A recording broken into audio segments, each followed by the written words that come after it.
প্রিয় শ্রোতা, পাঠ করছি নিমাই ভট্টাচার্যের জনপ্রিয় উপন্যাস মেম সাহেবের 15তম পর্ব। দোলা বৌদি। আমাকে কিছু করতে হলো না। মেম সাহেব আমার একটা অ্যাটাচির মধ্যে দুদিনের প্রয়োজনীয় সব কিছু ভরে নিয়েছিল। আমি দু একবার এটা ওটা নেবার কথা বলেছিলাম। ও বলেছিল, তুমি চুপ করো তো। আমি চুপ করেছিলাম। রাত্রে আহমেদাবাদ মেল ধরে পরদিন ভোরবেলায় জয়পুর পৌঁছালাম। ট্রেনের কথা কি লিখব? সেকেন্ড ক্লাসে গিয়েছিলাম। কম্পার্টমেন্টে আরও প্যাসেঞ্জার ছিলেন। অনেক কিছুতে ইচ্ছে করছিল, কিন্তু তবে দুজনে এক কোনায় বসে অনেক রাত পর্যন্ত গল্প করেছিলাম। মেম সাহেবকে শুতে বলেছিলাম, কিন্তু রাজি হয়নি। ও বলেছিল, তুমি শও, আমি তোমাকে ঘুম পাড়িয়ে দিচ্ছি। না না, তা হয় না। কেন হবে না? তুমি জেগে থাকবে আর আমি ঘুমাবো। আগে তুমি একটু ঘুমিয়ে নাও, পরে আমি ঘুমাবো। আমার ঘুমোতে ইচ্ছে করছিল না, তাই বললাম, তাছাড়া এইটুকু জায়গায় কি ঘুমানো যায়? এই তো আমি সরে বসছি, তুমি আমার কোলে মাথা দিয়ে শুয়ে পড়ো। আমার হাসি পেল। হাসছ কেন? হাসতে হাসতে আমি জবাব দিলাম, রেলের এই কম্পার্টমেন্টেও কি তুমি আমাকে আদর করবে? ও রেগে গেল। বেশ করব, 100 বার করব। আমি কি পরপুরুষকে আদর করছি? মেম সাহেব একটু সরে বসল। আমি ওর কোলে মাথা রেখে শুয়ে পড়লাম। ও আমার মুখে হাত দিয়ে আদর করে ঘুম পাড়াবার চেষ্টা শুরু করল। কয়েক মিনিট বাদে মুখটা আমার মুখের পর এনে জিজ্ঞেস করল, কি ঘুমোচ্ছ? ঘুমাবো না। কেন? এত সুখী এত আনন্দে ঘুম আসে না। এবার মেম সাহেব হাসল, জিজ্ঞাসা করল, সত্যি ভালো লাগছে? খুব ভালো লাগছে। ও চুপ করে যায়। কিছু পরে ও আবার হুমড়ি খেয়ে আমার মুখের উপর পড়ল। বলল, একটা কথা বলবো? বলো। তুমি রোজ এমনি করে আমার কোলের পর মাথা রেখে শোবে, আর আমি তোমাকে ঘুম পাড়িয়ে দেব। কেন? কেন আবার? আমার ইচ্ছে করে, ভালো লাগে। আমি কোনো উত্তর দিলাম না। ওর কোলের মধ্যে মুখ গুঁজে দিয়ে হাসছিলাম। মেম সাহেব দুহাত দিয়ে আমার মুখটা নিজের দিকে ঘুরিয়ে নিয়ে বলল, হাসছ কেন? এমনি। না, তুমি অমন করে হাসবে না। বেশ। মেম সাহেব আবার আমার মাথায় মুখে হাত বুলিয়ে দিতে লাগলো। আমার ভীষণ ভালো লাগছিল। সত্যি সত্যি আমি ঘুমিয়ে পড়েছিলাম। ঘুম ভেঙেছিল একেবারে ভোরবেলায়। ঘড়িতে দেখলাম 4:30। মেম সাহেবও ঘুমাচ্ছিল। দুহাতে আমার মুখটা জড়িয়ে ধরে মাথাটা হেলান দিয়ে বসে বসেই ঘুমোচ্ছিল। ভীষণ লজ্জা, ভীষণ কষ্ট লাগলো। আমি উঠে বসতেই ওর ঘুম ভেঙে গেল। আমি কিছু বলবার আগেই ও জিজ্ঞাসা করল, উঠলে যে? আমি ওর প্রশ্নের জবাব না দিয়ে জিজ্ঞেস করলাম, কটা বাজে জানো? কটা? 4:30। তাই বুঝি? তুমি সারা রাত্রি এইভাবে বসে বসেই কাটালে? ওই আবছা আলোতেই আমি দেখতে পেলাম একটু হাসিতে মেম সাহেবের মুখটা উজ্জ্বল হয়েছিল। বলল, তাতে কি হলো? আমি রেগে বললাম, তাতে কি হলো? সারা রাত্রি আমি মজা করে শুয়ে রইলাম, আর তুমি বসে বসে কাটিয়ে দিলে। শান্ত স্নিগ্ধ মেম সাহেব আমার মুখে হাত বুলিয়ে দিতে দিতে বললে, রাগ করছো কেন? বিশ্বাস করো, আমার একটুও কষ্ট হয়নি। আমি উপহাস করে বললাম, না না, কষ্ট হবে কেন, বড্ড আরামে ঘুমিয়েছ। আবার সেই মিষ্টি হাসি, স্নিগ্ধ শান্ত কণ্ঠ। আরাম না হলেও আনন্দ তো পেয়েছি। জানো দোলা বৌদি, পোড়া কপালে এমনি করে ভালোবেসে আমার সর্বনাশ করেছে। জয়পুরে গিয়ে কি করেছিল জানো? হোটেলে গিয়ে স্নান করে ব্রেকফাস্ট খাবার পর আমি বললাম, কাপড় চোপড় পাল্টে নাও। কেন? কেন আবার? ঘুরতে বেরোবো। কোথায় আবার ঘুরবে? জয়পুরে এসে সবাই যেখানে ঘুরতে যায়। ও বললে, আমি তো অম্বর প্যালেস বা হাওড়া মহল দেখতে আসিনি। তবে তবে জয়পুরে এলে কেন? কেন আবার? তোমাকে নিয়ে বেড়াতে এলাম। এতদিন ধরে পরিশ্রম করছি, তাই একটু বিশ্রাম পাবো বলে জয়পুর এলাম। আমি বললাম, দিল্লিতেই তো বিশ্রাম করতে পারতাম। ভাবলাম তোমার সঙ্গে একটু বাইরে গেলে আরো ভালো লাগবে, তাই এলাম। লনের এক কোনায় একটা গাছের ছায়ায় বসে বসে সারা সকাল কাটিয়ে দিলাম আমরা। ওগো, তুমি যখন গাড়ি কিনবে তখন প্রত্যেক উইকেন্ডে আমরা বাইরে বেরোবো, কেমন? আঙুল দিয়ে নিজের দিকে দেখিয়ে বললাম, আমি গাড়ি কিনব? তবে কি আমি কিনব? তুমি কি পাগল হয়েছ? কেন? তুমি বুঝি গাড়ি কিনবে না? ধুর পাগলি, আমি গাড়ি কেনার টাকা পাবো কোথায়? ও যেন সত্যি সত্যি একটু রেগে গেল। তুমি কথায় কথায় আমায় পাগলি পাগলি বলো না তো। পাগলের মতো কথা বললে পাগলি বলবো না? ভ্রু কুঁচকে ও প্রায় চিৎকার করে বললে, না। একটু পরে আবার বললে, গাড়ি কিনবার কথা বলাই পাগলামি কি হলো? আমি একটা সিগারেট ধরিয়ে ওর মুখে ধোঁয়া ছেড়ে বললাম, কিচ্ছু না। আশ্চর্য আত্মবিশ্বাসের সঙ্গেও বললে, দেখো না, 1 বছরের মধ্যে তোমার গাড়ি হবে। তুমি জানো? 100 বার জানি। একটু পরে আবার কি বলল জানো? মেম সাহেব আমার গা ঘেঁষে বসে আমার কাঁধের পর মাথা রেখে আধো আধো স্বরে বলল, ওগো, তুমি আমাকে ড্রাইভিং শিখিয়ে দেবে। ও তখন বোয়িং 707-এর চাইতেও অনেক বেশি গতিতে উপরে উঠছিল। সুতরাং আমি অযথা বাধা দেবার ব্যর্থ চেষ্টা না করে বললাম, নিশ্চয়ই। মনে মনে আমার হাসি পাচ্ছিল। অনেক চেষ্টায় সে হাসি চেপে রেখে বেশ স্বাভাবিক হয়ে জানতে চাইলাম, কি গাড়ি কিনতে চাও? আমার প্রশ্নে ও খুব খুশি হলো। হাসিতে মুখটা ভরে গেল। টানা টানা চোখ দুটো যেন আরো বড় হলো। বললে, তোমার কোন গাড়ি পছন্দ? ওকে সন্তুষ্ট করবার জন্য বললাম, গাড়ি কিনলে তো তোমার পছন্দ মতোই কিনব। ও মনে মনে আগের থেকেই সিদ্ধান্ত করেছিল। তাই তো মুহূর্তের মধ্যে উত্তর দিল, স্ট্যান্ডার্ড হ্যারল্ড। তোমার বুঝি স্ট্যান্ডার্ড হ্যারল্ড খুব পছন্দ? আমি জানতে চাইলাম। গাড়িটা দেখতেও ভালো, তাছাড়া। মেম সাহেব এগুতে গিয়ে একটু থামল। তাই আমি জিজ্ঞেস করলাম, তাছাড়া কি? হাসি মুখে উত্তর দিল, ওই গাড়ি যে 2 ডোর। তাতে কি হলো? যেন মহা বোকামি করি ওই প্রশ্নটা করেছিলাম। ও বলল, বাহ, তাতে কি হলো? খুব সিরিয়াস হয়ে বললে, বাচ্চাদের নিয়ে গাড়িতে যাওয়ার কত সুবিধা জানো? হঠাৎ দরজা খুলে পড়ে যাওয়ার কোনো ভয় নেই, তা জানো? মেম সাহেবের কল্পনা বোয়িং 707 তখন 40,000 ফুট উপরে উঠছে। তাছাড়া প্রায় 550-600 মাইল স্পিডে ছুটে চলেছিল। আমি সেই উড়োজাহাজের কোপাইলট হয়েও ওকে পালামির মাটিতে নামাতে পারলাম না। মনে মনে কষ্ট হলো। তাছাড়া আগামী দিনের ওর স্বপ্ন হয়তো আমারও ভালো লাগছিল। মুখে শুধু বললাম, হ্যাঁ হ্যাঁ ঠিক বলেছ। দুপুরবেলা লাঞ্চের পর দুজনে শুয়ে শুয়ে আরো কত গল্প শুনলাম। ওগো, খোকনের খুব ইচ্ছে একবার তোমার কাছে আসে। আমি বললাম, পাঠিয়ে দিও না। না না, এখন না, আগে আমাদের সংসার হোক, তারপর আসবে।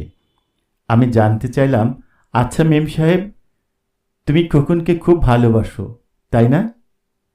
মেম সাহেব বললে, কি করব বলো, কাকাবাবুকে তো আমরা কোনোদিনই ভাড়াটে ভাবি না। কাকিমা বেঁচে থাকলে হয়তো অত মেলামেশা ভাব হতো না। তাছাড়া কাকাবাবু অফিস আর টিউশনি নিয়ে প্রায় সারা দিনই বাড়ির বাইরে। তাই আমরা ছাড়া খোকনকে কে দেখবে বলো? আমি বললাম, তা তো বুঝলাম, কিন্তু তুমি খোকনকে একটু বেশি ভালোবাসো। পাশ ফিরে শুয়ে আমাকে আরেকটু কাছে টেনে নিয়েও বলল, কেন, তোমার হিংসে হয়?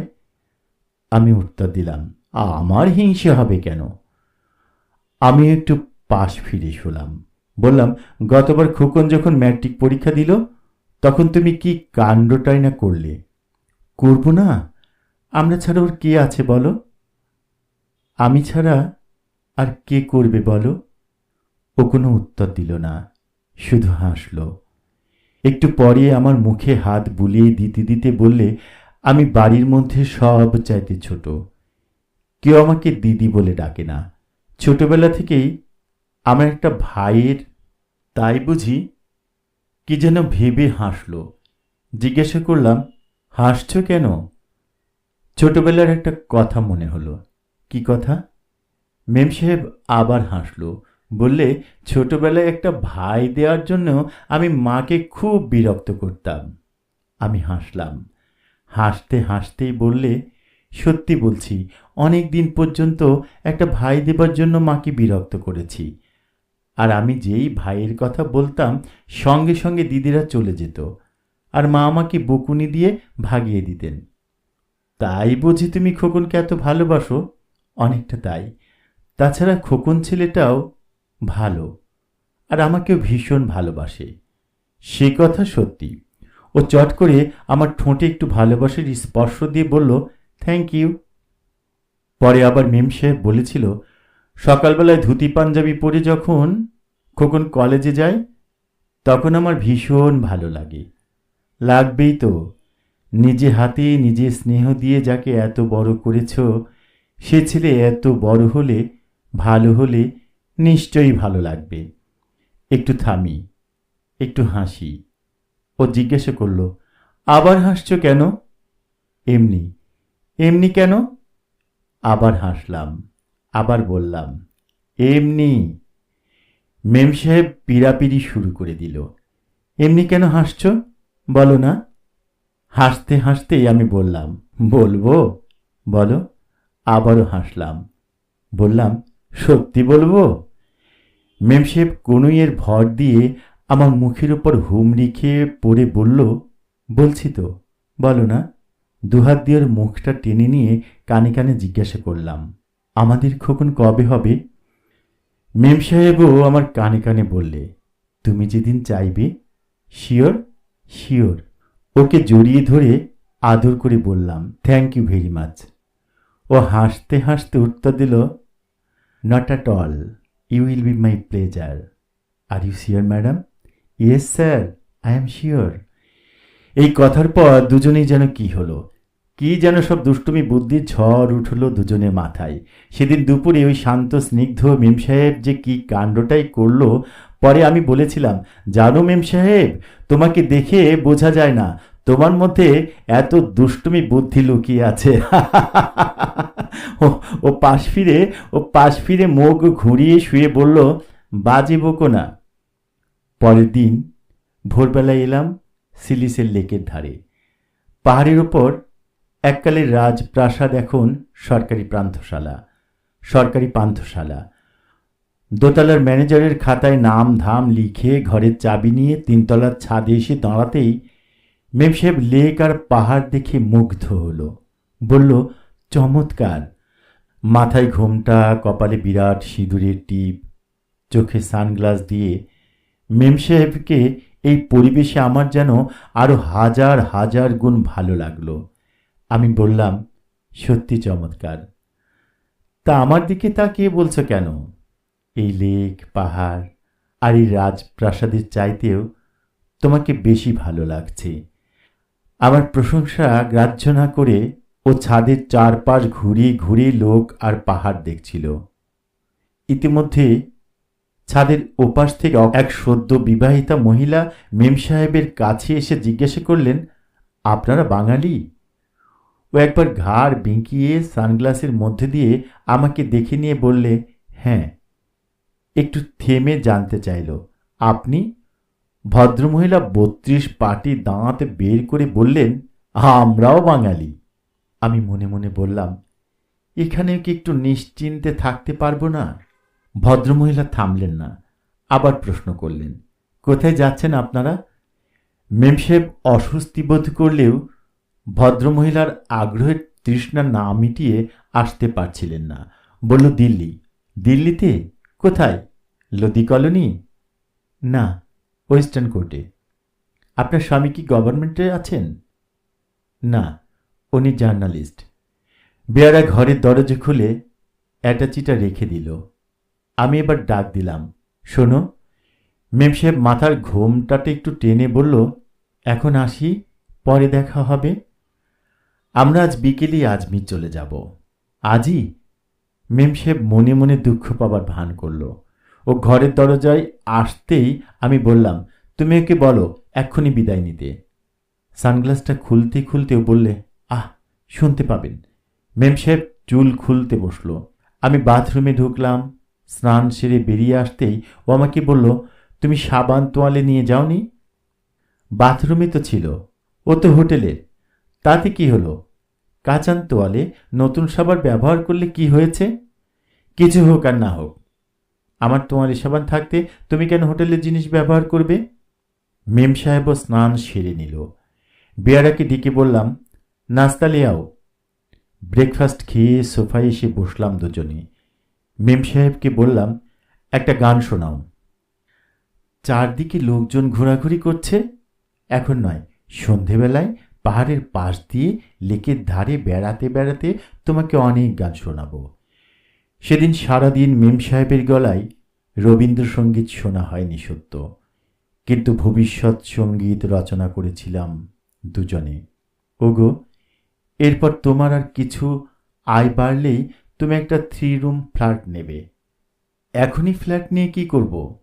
দুজনেই আস্তে আস্তে সংসারের সব কিছু সাজিয়ে গুছিয়ে নেব। তাছাড়া 3 রুম ফ্ল্যাট নিয়ে কি হবে? একটা ঘরের একটা ছোট্ট ইউনিট হলেই তো যথেষ্ট। না না, তা হয় না। একটা ঘরের ফ্ল্যাটে আমাদের দুজনেরই তো হাত পা ছড়িয়ে থাকা অসম্ভব। দুজন ছাড়া 3 জন পাচ্ছি কোথায়? এবার মেম সাহেবের সব গাম্ভীর্য উধাও হয়ে গেল।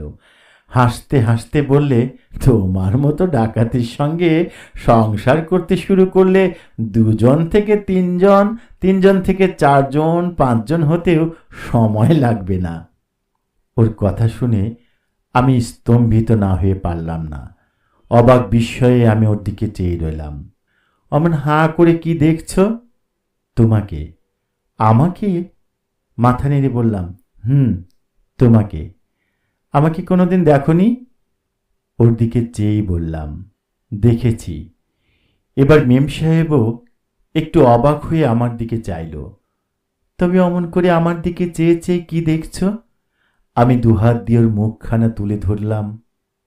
বললাম, জানো মেম সাহেব, তুমি নিশ্চয়ই সুখী সার্থক স্ত্রী হবে, কিন্তু সন্তানের জননী হিসেবে বোধহয় তোমার তুলনা হবে না।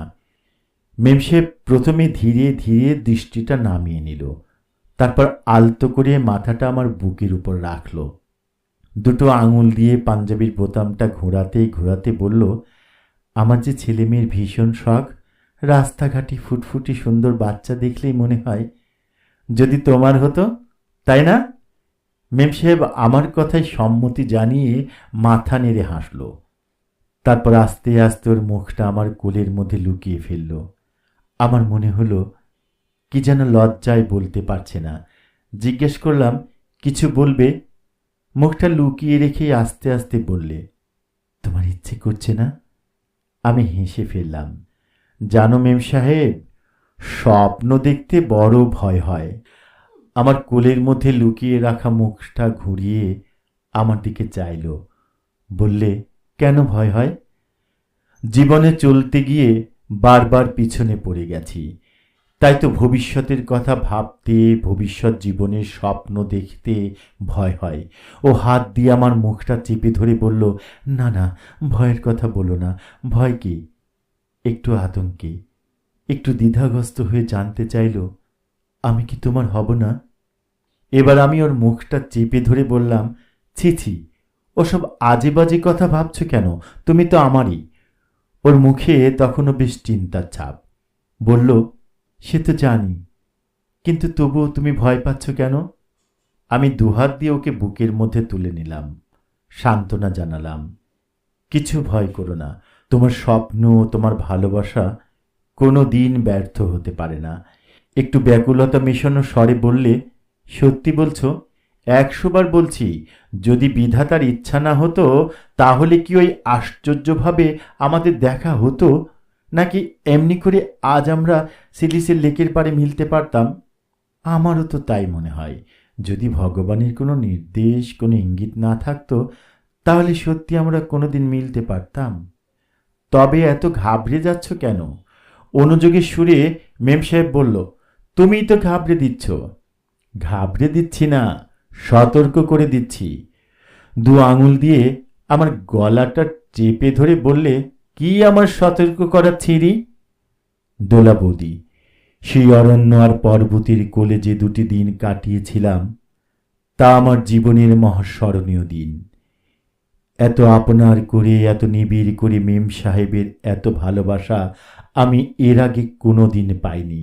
ওই 2টি দিন প্রতিটি মুহূর্ত মেম সাহেবের ভালোবাসা আর উষ্ণ সান্নিধ্য উপভোগ করেছিলাম আমি। তাই তো তৃতীয় কোনো ব্যক্তির সহচর্যে আসতে মন চায়নি। মেম সাহেব বলেছিল, অনেক বেলা হলো, চলো লাঞ্চ খেয়ে আসি। আমি সোজা জানিয়ে দিয়েছিলাম, আমি ঘর থেকে বেরুচ্ছি না। তবে তবে আবার কি? বেয়ারাকে ডেকে বলো ঘরে খাবার দিয়ে যেতে। আমি অতীত দিনের রাজপ্রাসাদের রাজকুমারীর শয়ন কক্ষে মহারাজার মতো শুয়ে রইলাম।